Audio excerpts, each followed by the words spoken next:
যার কাছে সব ঠিক সেই হলো মুনাফিক।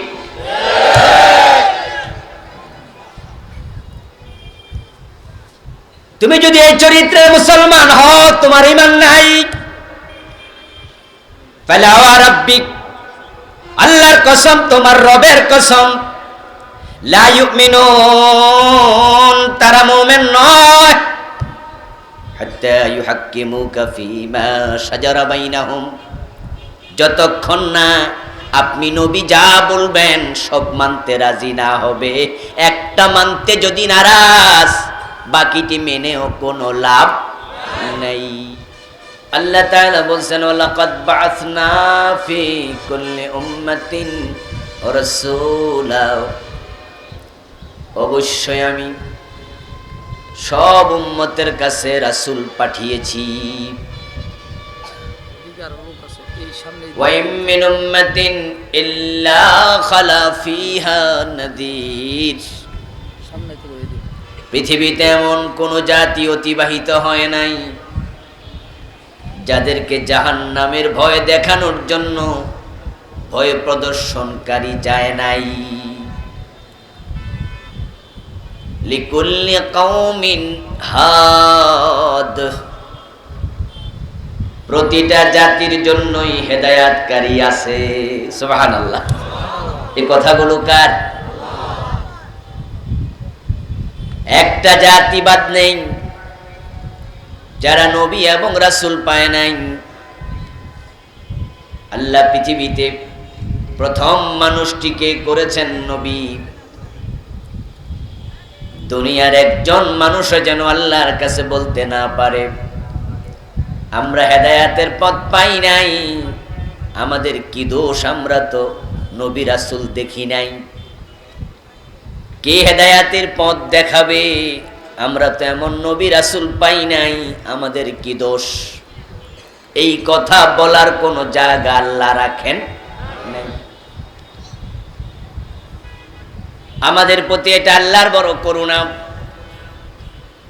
যে তিনি পৃথিবীতে অগণিত রাসূল এবং নবী পাঠালেন। যদি তিনি নবী এবং রাসূল না পাঠায়া আমাদেরকে ছেড়ে দিতেন যে তোমরা নিজেরা নিজেদের বুদ্ধি খাটায়া জান্নাতের পথ খুঁজে বের করো, দুনিয়ার মানুষগুলোর পক্ষে জান্নাতের পথ খুঁজে পাওয়া সম্ভব হতো না। জান্নাতের পথ আমরা কিভাবে খুঁজে পাবো? আমরা তো ঢাকা থেকে চিটাং গেলে রাস্তায় খুঁজে পাই না, মানুষকে জিজ্ঞাসা করে করে রাস্তা জেনে নেওয়া লাগে, ঠিক না? আমরা জান্নাতের পথ কিভাবে নিজেরা খুঁজে পাবো? আমরা সিলেট থেকে রাজশাহী গেলে পূর্ব পশ্চিমটাই তো অনেকে চিনতে পারি না। এই প্যাচ আমার অ্যাভেলেবেল লাগে, আপনাদের মনে হয় লাগে নাই জীবনেও, ঠিক না? লাগছে। হাটহাজারী মাদ্রাসার বড় হুজুরের লাগে নাই, ঢাকা ইউনিভার্সিটির ভিসি সাহেবের প্যাচ লাগে নাই, ঢাকা আলিয়া মাদ্রাসার প্রিন্সিপাল বড় আলেম, এক জায়গা থেকে আরেক জায়গায় গেলে পূর্ব পশ্চিমে প্যাচ লাগার সম্ভাবনা উনারও আছে না নাই? তবে সরমনার পীরের কোনোদিন লাগে নাই। সরসিনার পীরের কার লাগে না? এর কারণ মানুষের ইলম বড়ই কম। ওয়ামা উতীতুম মিনাল ইলমি ইল্লা কালিলা, আল্লাহ তাআলা বলছেন তোমাদেরকে ইলম দেয়া হয় নাই, তবে দেয়া হয়েছে বড়ই সামান্য। এই সামান্য ইলমের কারণেই আমরা পূর্ব পশ্চিম চিনি না, দিক কোনটা সঠিক আমরা জানি না, প্যাচ লেগে যায়। যে মানুষগুলো ঢাকা থেকে চিটাং গেলে রাস্তাটাও চেনে না, মানুষের জিজ্ঞাসা করে জানা লাগে। সিলেট থেকে দিনাজপুর গেলে পূর্ব পশ্চিম চিনে না, মানুষের জিজ্ঞাসা করা লাগে। এখন যদি তাদেরকে জান্নাতের পথ দেখানোর জন্য নবী না আসতো, তাহলে তাদের জান্নাতের পথ তারা নিজেরা কোনোদিন খুঁজে বের করতে পারত না। এজন্য আল্লাহ তাআলা বলেন, আমি সব জাতির কাছে রাসূল পাঠিয়েছি, ওই রাসূলগণ তাদেরকে জান্নাতের পথ দেখাইছে।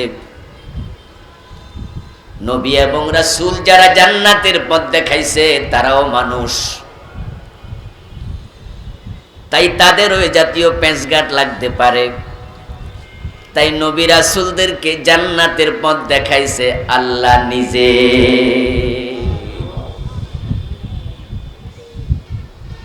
আল্লাহর নবীগণ আমাদেরকে জান্নাতের পথ দেখাইছেন, নিজের মন মতো না ওহী মতো। তাহলে বোঝা গেল ওনারা দেখান নাই, উনাদেরকে আল্লাহ যেটা দেখাইছে উনারা শুধু সেটা প্রচার করেছেন।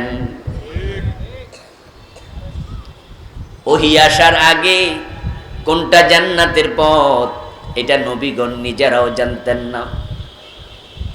আল্লাহ তাআলা সূরা দুহার মাঝে বলেছেন, ওয়াজাদাকা দাল্লান ফাহাদা,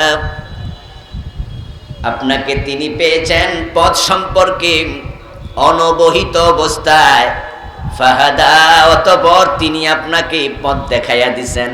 সুবহানাল্লাহ। ওমা কুনতা তাদরি মাল কিতাবু ওয়ালাল ঈমান, হে প্রিয় নবী, ওহী আসার আগে ঈমান কাকে বলে, কিতাব কি জিনিস, ওমা কুনতা তাদরি, আপনি নিজেও জানতেন না। আল্লাহ তাআলা নিজে নবীদেরকে হেদায়েত দিয়েছেন। আল্লাহর দেখানো পথ নবীরাম ওহীর মাধ্যমে পরিচালিত হয়ে আমাদের দেখাইছেন। আল্লাহ তাআলা বিশ্ব নবীকে লক্ষ্য করে বলছেন, ইয়া আইয়ুহার রাসূল বাল্লিগ মা উনজিলা ইলাইকা মির রাব্বিক, হে আমার রাসূল, আপনার রবের পক্ষ থেকে যা নাজিল হয় আপনি শুধু সেটার প্রচার করুন।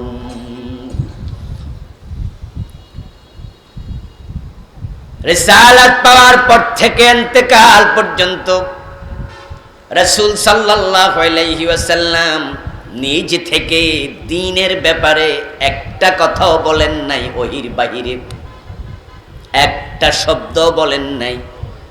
মা ইয়ানতিকু আনিল হাওয়া ইন হুয়া ইল্লা ওয়াহিয়ুন ইউহা। ওনাকে মানুষ যখন প্রশ্ন করত, যেটা তিনি জানতেন নিশ্চিতভাবে ওহীর মাধ্যমে ওনাকে জানানো হয়েছে, তিনি সেটা বলে দিতেন। আর যেটা তিনি জানতেন না, বানায়া বলতেন না ওহীর জন্য অপেক্ষা করতেন। বানায়া বলার কোন অধিকার তার নাই। ওয়ালাউ তাকাওয়ালা আলাইনা বাদাল আকাবিল, আল্লাহ কুরআন মাজিদে বলছেন, তিনি যদি কোনো শব্দ আমার নামে বানায়া নিজে চালায়া দিতেন, লাখাযনা মিনহু বিল ইয়ামিন, অবশ্যই আমি তাকে ডান হাত দিয়া চেপে ধরতাম। সুম্মা লাকাতানা মিনহুল ওয়াতিন, তারপর তার গ্রীবা কণ্ঠনালীটা আমি কেটে নিয়ে যেতাম। কোনটা জান্নাতের পথ, কোনটা জাহান্নামের পথ, কোনটা সঠিক, কোনটা বেঠিক, কোনটা করা যাবে, কোনটা করা যাবে না, এই সবটা আমি আল্লাহ নিজে বলবো। আমি নবীদেরকে বলার জন্য দায়িত্ব দিয়েছি। নবীরা মানুষকে সে পথ দেখাইছেন। এখন জান্নাত পেতে হলে, হেদায়াতের পথে চলতে হলে নবীদের দেখানো পথ অনুসরণ করা আমাদের দরকার আছে না নাই? নবীদের দেখানো পথের বাহিরে জান্নাত নাই। এটা আল্লাহর বড় দয়া। তিনি নবী পাঠায়া নবীর মাধ্যমে আমাদেরকে এগুলো দেখিয়েছেন। এখন যেই মানুষ নবীর উপর ঈমান আনবে, ঈমান আনার সাথে সাথে তার দায়িত্ব হয়ে যায় নবী যা বলবেন সে সবটাই করবে। নবী যা বলবেন, নবীর বলার ব্যাপারে কোনো প্রশ্ন তোলা যাবে না, বিনা প্রশ্নে তাকে মানতে হবে। কারণ নবী তো বানায়া বলে না, নবী যা বলবেন প্রতিটা কথা কার? এটা আল্লাহর, এটা ওহী। হয়তো ওহিয়ে মাতলু, না হয় ওহিয়ে গায়রে মাতলু, হয়তো কোরআন না হয় হাদিস, কোনটাই নবীর নয়, হাদিসটাও আল্লাহর পাঠানো ওহী। আপনি জান্নাতের পথ নিতে চান কিনা, এটা হলো প্রথম প্রশ্ন। উত্তর যদি হয় আমি নিতে চাই, তাহলে আপনার দায়িত্ব হলো এখন থেকে নবী যা বলবেন আপনি তা করতে বাধ্য, হেরফের করা যাবে না। যদি আপনি এখন থেকে হেরফের করেন, তাহলে আপনি যে ঈমান এনেছিলেন সেই ঈমানটা আপনার টিকবে না, ঈমানটা ছুটে যাবে। قال النبي صلى الله عليه وسلم المؤمن كالجمل الأنف حيثما قيد انقاد। প্রত্যেকটা মোমেন হলো নাকের ভিতরে রশি ঢুকানো ওটের মতো। নাকের ভিতরে রশি ঢুকাইয়া দিলে মালিক যদি রশি হাতে নেয়, ওই ওটটা স্বাধীন না পরাধীন? মন মতো চলে না, মালিকের টান মতো। ঠিক মোমেন হলো নাকের ভিতরে রশি ঢুকানো ওট। ঈমান আনার পরে তার স্বাধীনতা থাকবে না, আল্লাহ এবং রাসূল যা বলবেন সে মানতে বাধ্য থাকা লাগবেই। উদাহরণটা বড় চমৎকার। নাকের ভিতরে রশি ঢুকায়া মালিক যদি দক্ষিণে টানে, ওট যদি উত্তরে যেতে চায়, নাকটা থাকবে না, ছিঁড়ে যাবে। ঠিক আপনি কালেমা পড়ার পরে আল্লাহ এবং রাসূল যা বলছেন বিপরীত চলতে গেলে আপনার ঈমানটাও ছিঁড়ে যাবে।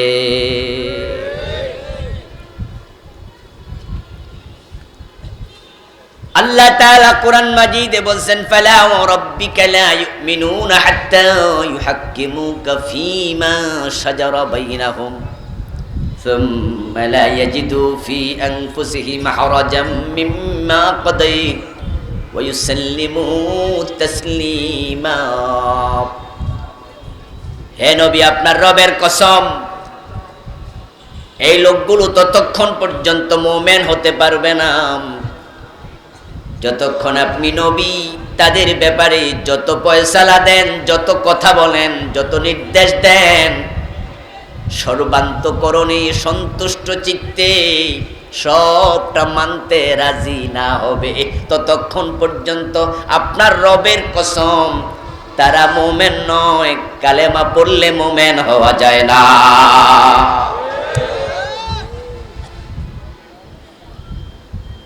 আব্দুল্লাহ ইবনে উবাই কালেমা পড়েছে, কিন্তু সে মুমিন হতে পারে নাই। গিরিশচন্দ্র সেন কোরআনের অনুবাদ করার সময় লা ইলাহা ইল্লাল্লাহ মুহাম্মাদুর রাসূলুল্লাহ কালেমা কোরআনে আছে, পড়েছে, বলেছে, লিখেছে, গবেষণা করেছে, কিন্তু তার মৃত্যুর পর কেউ জানাজার নামাজ পড়ে নাই। সে কালেমা পড়েছে, কিন্তু কালেমা মানার চিন্তা তার অন্তরে মোটেও ছিল না। রাসূলগঞ্জে পথ দেখাইছেন, সেই পথ মানতে আপনি যদি রাজি থাকেন, তাহলে নবী এবং আল্লাহ যে নির্দেশ দিয়েছেন প্রতিটা মানতে রাজি থাকতেই হবে। এখন মানার ব্যাপারে আল্লাহর নির্দেশনা হলো পূর্ণাঙ্গ মানো, উদখুলু ফিস সিলমি কাফা, ইসলামের মাঝে পুরা ঢোকো, পূর্ণাঙ্গভাবে মানো। মানতে যখন রাজি হয়েছ তখন আংশিক মানার নিয়ম ইসলামে নাই। নামাজ পড়তে হলে ওযু করো, ওযু করতে যে রাজি হয় তাকে বুঝতে হবে 4 ফরজের ওযু 3 ফরজ পড়লে ওযু হয় না। ওযু আমি করব, তাহলে ফরজ হলো 4টা, নামাজ পড়তে রাজি হয়েছো, তাহলে তোমাকে বুঝতে হবে ফরজ কিন্তু 13টা। হাত দুলেন, মুখ দুলেন, পা দুলেন, মাথা মাসে করেন নাই, বাকি 3টা করেও লাভ নাই। 13 ফরজের 12টা মানলেন, একটা ছেড়ে দিলেন, সেজদা 2টা বাদ রেখে দিলেন, করেন নাই, বাকি 12টা করেও লাভ নাই। দিন মানার নিয়ম হলো নবীদের পথ যারা অনুসরণ করতে চায় তারা জীবনের টপ থেকে বটম, পাকঘর থেকে সংসদ ভবন, সে থাকবে যেখানে নবী এবং আল্লাহর নির্দেশনা মানতে সে বাধ্য থাকবে সেখানেই। একটু হেরফের করবে সে মুমিন নয়। আল্লাহ তাআলা বিশ্ব নবী সহ অসংখ্য নবী রাসূল দুনিয়ায় পাঠালেন, আল্লাহর দেখানো পথ তারা ওহীর মাধ্যমে প্রাপ্ত হয়ে আমাদের দেখাতে থাকলেন। অগণিত অসংখ্য নবী রাসূল আল্লাহ তাআলা পৃথিবীতে পাঠালেন। নবীদেরকে যারাই মেনে নিয়েছে তারাই জান্নাত পেয়ে গেছে।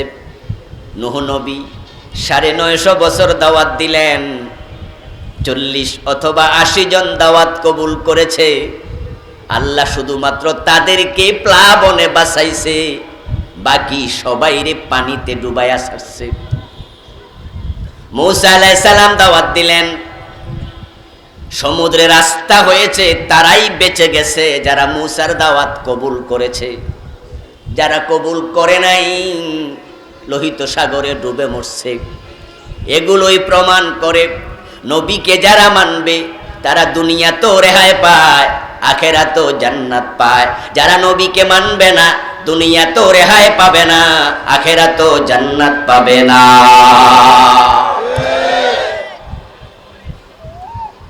এখন নবী এবং রাসূলকে মানার ব্যাপারে আপনি স্বাধীন। আল্লাহ আপনাকে জোর করে মানাবে না। আপনি মানবেন কি মানবেন না সে সিদ্ধান্ত আপনি নিতে পারবেন, কিন্তু মানার ব্যাপারে সিদ্ধান্ত নিয়ে অর্ধেক মানবো আর অর্ধেক মানবো না এই অধিকার আপনার নাই। আপনি মানার সিদ্ধান্ত নেয়ার সাথে সাথে নাকে রশি ঢুকানো ওটের মতো হওয়া লাগবে।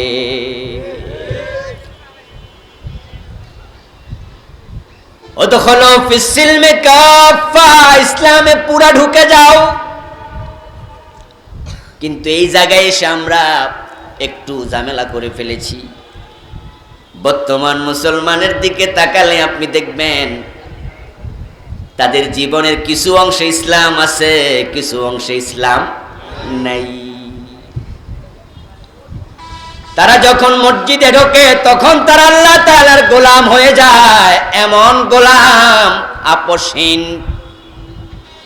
দল ভুলে যায়, মত ভুলে যায়, সবাই মিলে ডান পা দিয়ে ঢোকে, বাম পা দিয়ে বের হয়। আল্লাহু আকবার বলে নামাজ শুরু করে, সালাম ফিরে নামাজ শেষ করে। মাগরিবের ফরজ 3 রাকাত, যদি 2 রাকাত পরে ইমাম সালাম ফিরায় সব মুসল্লি মিলে লোকমা দেয়। লোকমা দিয়ে প্রতিবাদ করে বুঝায় আল্লাহ ফরজ করেছে 3 রাকাত, 2 রাকাত পরে সালাম ফিরাইছেন, আপনার সাথে আমরা নাই, লোকমা দিলাম, আপনি সোজা হয়ে যান। আল্লাহর বিধান মানার ক্ষেত্রে মসজিদে ঢুকে তারা সবাই একাট্টা। বাবা যদি ইমাম হয়, ছেলে যদি মুক্তাদি হয়, বাবাও যদি মাগরিবের ফরজ 2 রাকাত পরে সালাম ফিরায়, ছেলেও প্রতিবাদ করে লোকমা দেয়, বাবারেও ছাড়ে না। মসজিদে যাওয়ার পরে মনে হয় সব আল্লাহর গোলাম, কিন্তু সেই মানুষগুলো যখন আবার আদালতের চেয়ারে বসে হাকিম হয়, যখনই তারা এমপির চেয়ারে বসে দেশ চালায়, মন্ত্রীর চেয়ারে বসে মন্ত্রী হয়, তখন আল্লাহর আইন তারাই আবার মানতে রাজি হয় না। মসজিদে এক চরিত্র, মসজিদের বাহিরে আরেক চরিত্র। তারা হয়ে যায় দ্বিচারী। ইযা লাকুল্লাযীনা আমানু ক্বালু আমান্না ওয়া ইযা খালাউ ইলা শায়াতিনহিম ক্বালু ইন্না মাকুম। আল্লাহ এই জাতীয় মানুষের চরিত্রের কথা কোরআনে বলছেন। যখন তারা মুমিনদের সাথে একত্রিত হয় তখন তারা বলে আমরা তোমাদের সাথে আছি। মসজিদে সব মুমিন, সব আল্লাহর গোলাম, কিন্তু ইদা খালাউ ইলা শায়াতিনহিম ক্বালু ইন্না মাআকুম, যখন মসজিদের বাহিরে যাইয়া দুষ্ট চক্রের সাথে একত্র হয়, শয়তানদের সাথে মিলিত হয়, তখন তারা সেখানে যাইয়া কয় আমরা তোমাদের সাথেও আছি। মসজিদে আল্লাহর আইন কয় জি ঠিক, আবার সংসদে, গণভবন, বঙ্গভবন, আদালতে মানুষের আইন কয় জি ঠিক। যার কাছে সব ঠিক সেই হলো মুনাফিক।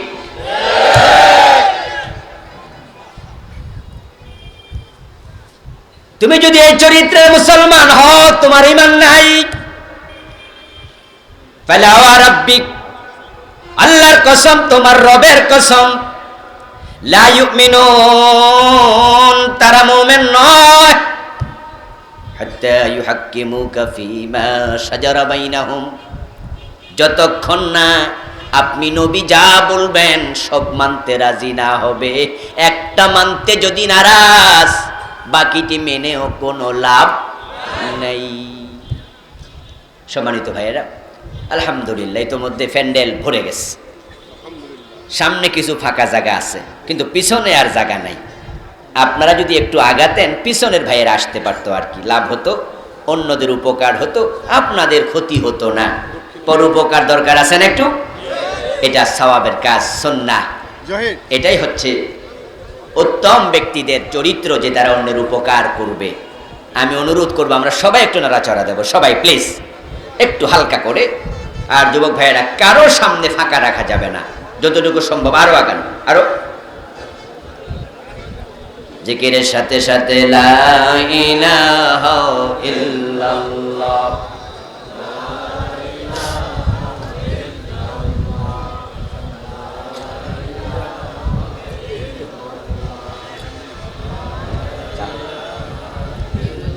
ফাঁকা ফেরত করো, সামনে আসেন।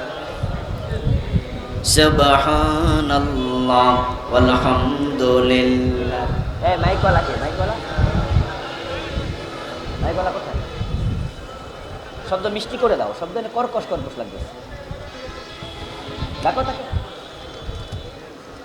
সুবহানাল্লাহ ওয়ালহামদুলিল্লাহ, লা ইলাহা ইল্লাল্লাহ, সুবহানাল্লাহ।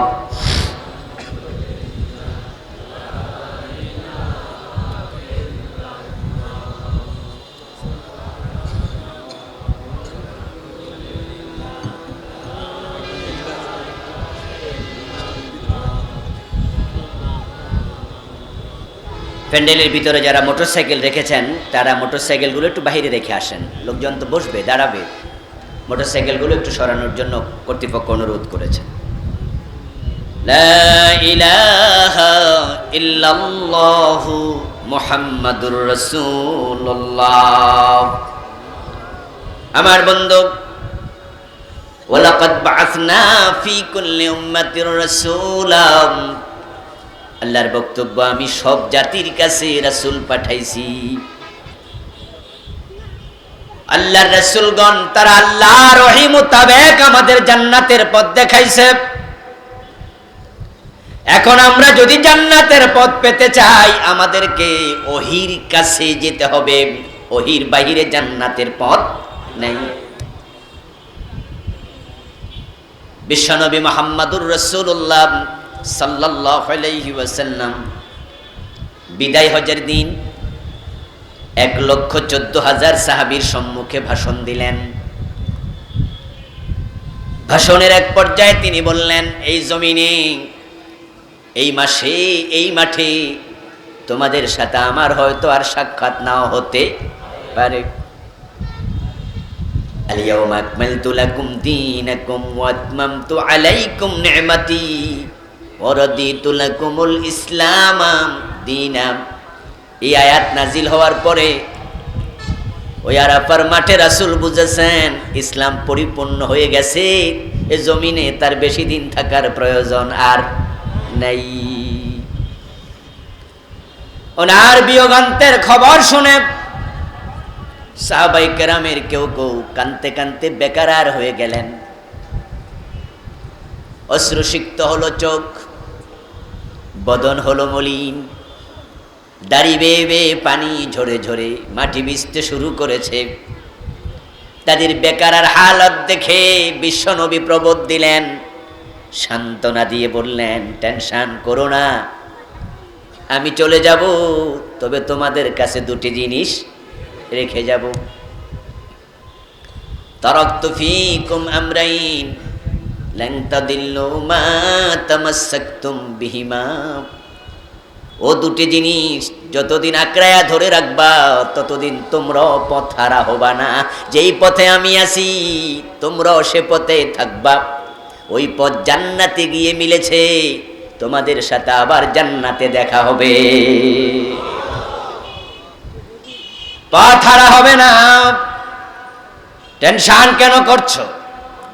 আমি দুটি জিনিস রেখে গেলাম, আঁকড়িয়ে ধরো ভালো করে। আদ্দু আলাইহা বিন্নাওয়াজিস, মারির দাঁত দিয়া কামড়ায়া ধরিও, এমন শক্ত করে ধরবা যেন কোনোদিন ছুটে না যায়। ও দুটি জিনিস তোমাদেরকে টেনে টেনে আল্লাহর জান্নাতে পৌঁছাবে, আমার সাথে আবার দেখা হবে। রেখে গেলাম দুটি জিনিস, শক্ত করে ধরিও, নো টেনশন। কিতাব আল্লাহ ওয়া সুন্নতি, একটা হলো আল্লাহর কিতাব কোরআন, আর একটা আমার সুন্নাহ হাদিস। ও দুটাকে যারা আঁকড়ায়া ধরবে তারাই আল্লাহর জান্নাতে পৌঁছে যাবে, তারাই পথ হারা হবে না। এবার হাদিসের বিপরীতে গেলে বোঝা যাবে, যখন মানুষ কোরআন হাদিস ছেড়ে দেবে পথ হারা হয়ে যাবে। এখন আমাদের দেশের মানুষ জান্নাত পাওয়ার জন্য কোরআন হাদিসের কাছে বেশি যায় না পীর সাহেবের বাড়িতে বেশি যায়? জাহান্নামে যাওয়ার জন্য কোনো মানুষ পীরের বাড়িতে যায় না, আল্লাহর জান্নাত পাওয়ার জন্যই যাচ্ছে। কিন্তু জান্নাত পাওয়ার জন্য পীরের বাড়িতে যাইয়া ঈমানও হারায় এমন পীরও বাংলাদেশে আছে না নাই? সে জান্নাতের আশায় গেছিল, কিন্তু সে জান্নাত হারায় ফেলছে। এই দেশের রমজানগুলোতে দেখবেন কোরআনের কত অনুষ্ঠান হচ্ছে। 6 বছর 7 বছরের ছোট ছোট বাচ্চা 30 পারার হাফেজ, প্রশ্ন করতে দেরি, উত্তর দিতে দেরি নাই। আমি প্রশ্নকারী শিক্ষককে কাঁদতে দেখেছি। তিনি তার অভিব্যক্তি প্রকাশ করতে গিয়ে বলেছেন, এমন কঠিন প্রশ্ন করেছি, এ প্রশ্ন আমারে করলে আমিও জবাব দিতে পারতাম না, কিন্তু ছোট্ট বাচ্চা কেমনে জবাব দিল। 7-8 বছরের বাচ্চা 30 পারার হাফেজ, আর আপনার 70, 60, 50 বছর বয়স, আপনি দেখে দেখে আল্লাহর কোরআনটা এখনো পড়তে পারেন না। এই চেহারা লইয়া আল্লাহর সামনে মুখ দেখাবেন কেমনে? ওয়ালাকাদ ইয়াসসারনাল কুরআনা লিযিকর ফাহাল মিন মুদ্দাকির। আল্লাহ তাআলা বলেন, আমি বুঝার জন্য, শিখার জন্য, মানার জন্য কোরআনকে সহজ করে দিয়েছি। ওয়ালাকাদ ইয়াসসারনা, আমি নিশ্চয়ই সহজ করে দিয়েছি। বারবার আল্লাহ বলে কোরআন সহজ কিতাব। বাস্তবেও তাই। পৃথিবীর কোন লেখক খুঁজে পাবেন না যে নিজের লেখা বই নিজে মুখস্থ করে। একটা লেখকও পাবেন না নিজের কবিতা নিজে মুখস্থ বলতে পারে। লম্বা কবিতা যদি হয়, কবি নজরুল নিজের কবিতা নিজে মুখস্থ করে বলতে পারবে না, পেচ লেগে যাবে। আপনাকে আমি আরো সহজ করে বলি, যদি আপনাদের সকলকে এখানে গরুর রচনা লিখতে বলা হয়, আমি জানি সবাই পারবেন। 1 পৃষ্ঠা গরুর রচনা লিখার পরে আমি যদি আপনার হাত থেকে কাগজটা এনে বলি মুখস্থ বলেন, হুবহু বলতে পারবেন? একজনও পারবেন না। কিন্তু 30 পারা কোরআন এমন হুবহু বলতে পারে, একটা নক্তাও হেরফের হয় না। তাহলে গরুর রচনার সে কোরআন তো আরো সহজ। এত সহজ কিতাব আপনি পড়তে জানলেন না। এজন্য আমার অনুরোধ থাকবে, কোরআন পড়বেন, অর্থ জানবেন, ব্যাখ্যা জানবেন, নিজের জীবনে মানবেন, হেদায়েত কোরআন থেকে নেবেন। কোরআন আপনাকে জান্নাত পর্যন্ত পৌঁছাবে। আল্লাহ জান্নাতের পথ দেখানোর জন্যই কোরআন পাঠাইছে। এখন নবীরা মানুষকে জান্নাতের পথ দেখাতে এসে একটি দাওয়াত দিলেন, আনিবুদুল্লাহ ওয়াজতানিবুত তাগুত। সব নবী রাসূল একটি দাওয়াত দিয়েছেন মাত্র। ওই দাওয়াত গ্রহণ করেছে যে আল্লাহর জান্নাত পেয়ে গেছে। সেই জান্নাত পাওয়ার জন্য মাত্র একটি দাওয়াত নিতে হবে, বেশি নয়। তবে দাওয়াতটির অংশ হলো দুটো। প্রথম অংশ আল্লাহর ইবাদত করো, দ্বিতীয় অংশ এবং তাগুতের সাথে সম্পর্ক বিচ্ছিন্ন করো। এই দুটা অংশ গ্রহণ করা আপনার আমার জন্য ফরজ, এবং গ্রহণ করার নিয়ম হলো একসাথে গ্রহণ করতে হবে। আপনি অর্ধেক গ্রহণ করবেন, বাকি অর্ধেক নিবেন না। অর্ধেক নিলে বাকি অর্ধেক বাদ দিলে ওই অর্ধেক নেয়ার কোনো মূল্য নাই। শুরুতে বলেছি অজুর 4 ফরজ, মানলে 4টাই করুন, না মানলে বাদ দেন। 3টা মেনে অজু করলে অজু হয় না। আর কানা হাকাম 13 ফরজ, মানলে সবটাই মানেন, না মানলে 12টা মানবেন, একটা বাদ দেবেন, 12টা মেনে লাভ নাই। রমজান আসতেছে, আপনি রোজা রাখবেন, ইফতারের আগে বারবার ঘড়ির দিকে আপনি কেন তাকান? এর কারণ আপনি জানেন 1 মিনিট আগেও যদি আমি ইফতার করে ফেলি সূর্য ডোবার, সারাদিন রোজা রেখে কোনো লাভ নাই। তো নবীদের দাওয়াতের 2টি অংশ, একটা হলো আল্লাহর ইবাদত করো, আর একটা হলো ওয়াজতানিবুত তাগুত, এবং তাগুতের সাথে সম্পর্ক ছিন্ন করো। দুটাই মানতে হবে। যদি আপনি অর্ধেক মানেন, বাকি অর্ধেক না মানেন, ওই অর্ধেক মেনে মুমিন হওয়া যাবে না। কিন্তু আমাদের দেশের লাখ লাখ মুসলমান অর্ধেক মেনেই বসে আছে, আল্লাহর ইবাদত করতে রাজি, কিন্তু তাগুতের সাথে সম্পর্ক ছিন্ন করতে রাজি না। তাই তারা মসজিদে গিয়ে আল্লাহর সাথে সম্পর্ক করে, মসজিদ থেকে বের হয়ে তাগুতের সাথে বন্ধুত্ব করে। প্রথম অংশ আল্লাহর ইবাদত। এখন ইবাদত কি? আমাদের দেশের লোকেরা বুঝেছে ইবাদত মানে নামাজ, রোজা, হজ, যাকাত। এই ভুল ধারণার কারণে আজকে নামাজিরা সুদে টাকা লাগাচ্ছে, হাজি সাহেব ওজনে কম দিচ্ছে, টুপি মাথায় দিয়া মালে বেজাল দিচ্ছে, মুখে আছে রোজা, দ্রব্য মূল্য বাড়ায় আর এক রোজাদারের 12টা বাজাচ্ছে। 5 ওয়াক্ত নামাজ পড়ে, কপালে কালো দাগ। বাপ মরে গেছে 10 বছর আগে, বোনের জমিটা ফিরিয়ে দেয় না, জবরদখল করে রেখেছে। নামাজ তাহাজ্জুদ সহ পড়ে, কিন্তু আবার জাল দলিল বানায়া অন্যের জমিও দখল করে। মসজিদের সভাপতি, এলাকার বিচারক ঘোষ খায়া বিচারটা উল্টায়া দেয়। তারা ইবাদত বুঝলো না, তারা মনে করছে নামাজ পড়ছি জান্নাত ছোটে কেমনে, হুজুর তো বলছে নামাজ জান্নাতের চাবি। নামাজ জান্নাতের চাবি, ওয়াজ শুনে আপনি নামাজ ছাড়েন না। তাই আপনি 5 ওয়াক্ত শুধু নয় তাহাজ্জুদও পড়ছেন, কিন্তু আবার অন্যায়ের সাথে আপনার সম্পর্ক আছে। আপনার জন্য আল্লাহ তাআলার ঘোষণা, ফাওয়াইলুল লিল মুসাল্লিন, তোমার মতো নামাজির জন্য ওয়াইল দোজক আছে। ইবাদত মানি নামাজ, রোজা, হজ, যাকাত নয়, এগুলো ইবাদতের একটা অংশ মাত্র। আমি আপনাদের সম্মুখে বসে আছি, আমি একজন মানুষ, এ নিয়ে আপনাদের কোনো সন্দেহ কারণেই। কিন্তু আমি যদি আপনাকে প্রশ্ন করি, আমার দেহের কোন অংশটা মানুষ?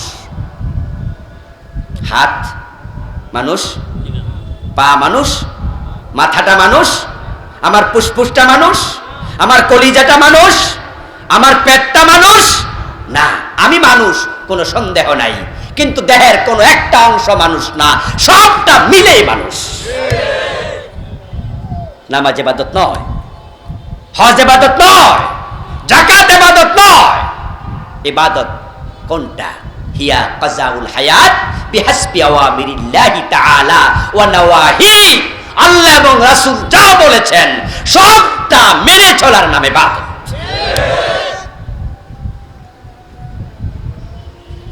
আল্লাহ তাআলা আপনাকে আমাকে গোলাম বানাইছে। গোলাম যখন গোলামি করে তখন সে নিজে স্বাধীন থাকে না, মালিক তাকে যা করতে বলে সে তাই করে, যখন করতে বলে তখন করে। আপনি গার্মেন্টসে চাকরি নিয়েছেন, 8 ঘন্টা ডিউটি করবেন, সকাল 8টায় ঢুকবেন, বিকাল 4টায় বের হবেন। ওই 8 ঘন্টা আপনি কোন জায়গায় কাজ করবেন, কি কাজ করবেন, এই সিদ্ধান্ত আপনি নেবেন না, কোম্পানি নেবে। আপনি মাদ্রাসা দারুল কোরআনে জয়েন করেছেন শিক্ষক হিসাবে, চাকরি করার জন্য ঢুকেছেন। এখন ক্লাস আপনি কয়টায় নেবেন, কোনটা নেবেন, কোন ক্লাসে নেবেন, এই সিদ্ধান্ত আপনি নেবেন না, প্রিন্সিপাল নেবে।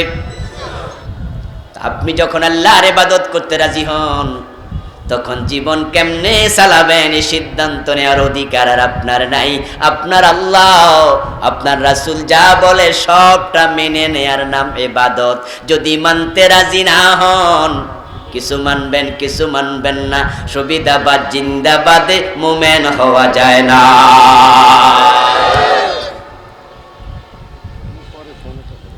এখন আমাদের ভাইয়েরা আমরা কি দেখি, তারা আল্লাহর আইন মানার জন্য জীবনের কিছু ক্ষেত্রে প্রস্তুত। নামাজের ব্যাপারে যখন কথা ওঠে তখন আমরা আমাদের এমন নেতাও দেখেছি যারা নামাজের আলোচনা করতে গিয়ে বলেছেন প্রতি রাতে 70-80 রাকাত তাহাজ্জুদ পড়ে। বলেছেন না কয়দিন আগে একজন? প্রতি রাতে 70-80 রাকাত তাহাজ্জুদ পড়ে। এত তাহাজ্জুদ তো আমরাও পড়ি না, কারণ এত লম্বা রাত পামু কই।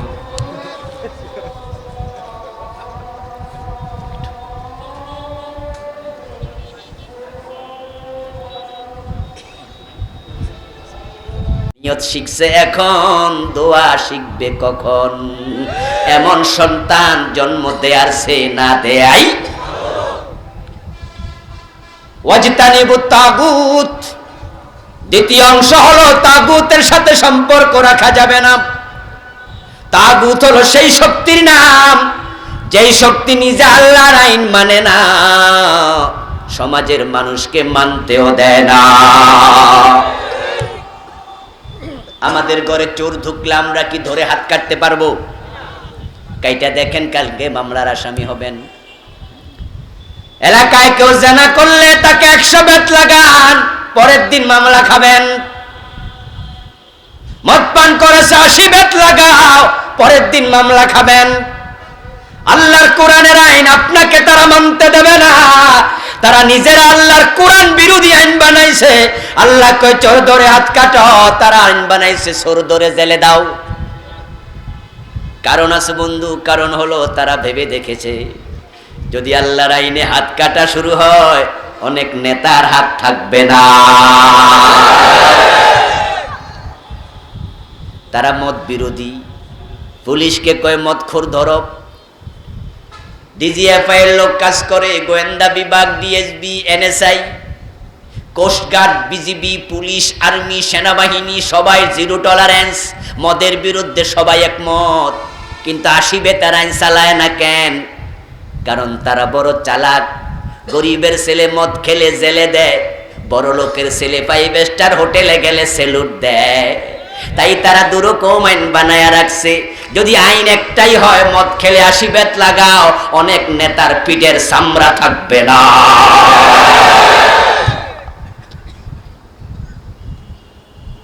কারণ 5 স্টার হোটেলে কারা যায় মদ খেতে? কারা যায়? ওখানে গরিবের ছেলে যেতে পারে না। তবে আমাদের নেতাদের মাঝে ভালো নেতাও আছে না নাই? মদ খায় না এমন নেতাও আছে, জেনা করে না এমন নেতাও আছে, কিন্তু তাদের সংখ্যা বড় কম।